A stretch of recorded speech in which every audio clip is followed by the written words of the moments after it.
What's up, Vine Church? Welcome to the Wednesday night Pick Me Up. So glad you could join us this evening for just a few moments together.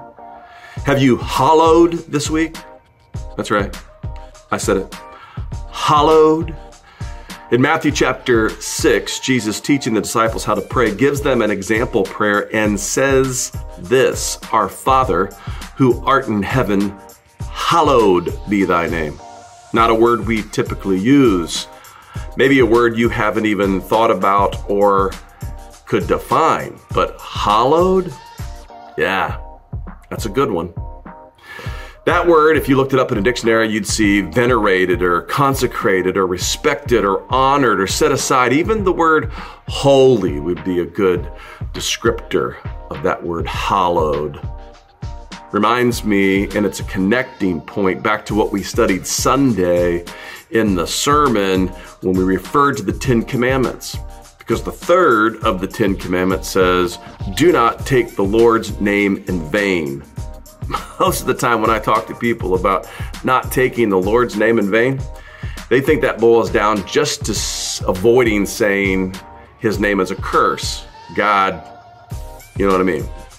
If you can just avoid that, that would be enough and fulfill the commandment not to take his name in vain. But there's so much more to it than that. I mean, Revelation chapter 14 refers to the believers as being marked with his name. And because we call ourselves followers of Christ, we bear his name. And so we are representations of Christ. It's kind of like when we used to play church softball.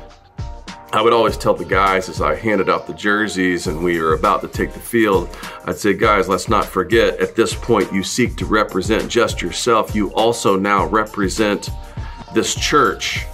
The Vine Church is on your jersey. So when you're arguing a call or taunting someone at second base or bragging about your home run, just remember, you don't just represent yourself, you represent this name, the church name.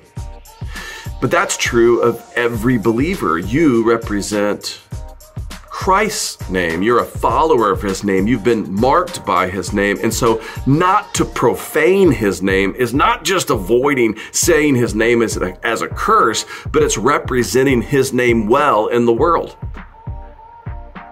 That's a big deal. The other thing that I notice in this, and maybe you haven't picked it up before, is that when Jesus says this as an example prayer, it's not just a statement, it's a request. Remember, it's a prayer to God.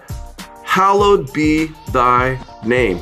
Some of the other translations will say, make your name hallowed, or honor your name, or may your name be honored or hallowed or lifted up. Which means it's not just a statement of hallowing the name, it's also a request to God to have his name hallowed or honored. And when you think about it that way, that means Jesus is telling his disciples to start each day by asking God to make God's name honored and famous, and let his name be glorified and lifted up in us because we bear his name. So as you go throughout your week and your day, when you respond to people, the kindness that you offer, the grace that you offer, the mercy that you offer, all of these and the way you conduct yourself in relationships will be moments where the name gets lifted up or dragged through the mud.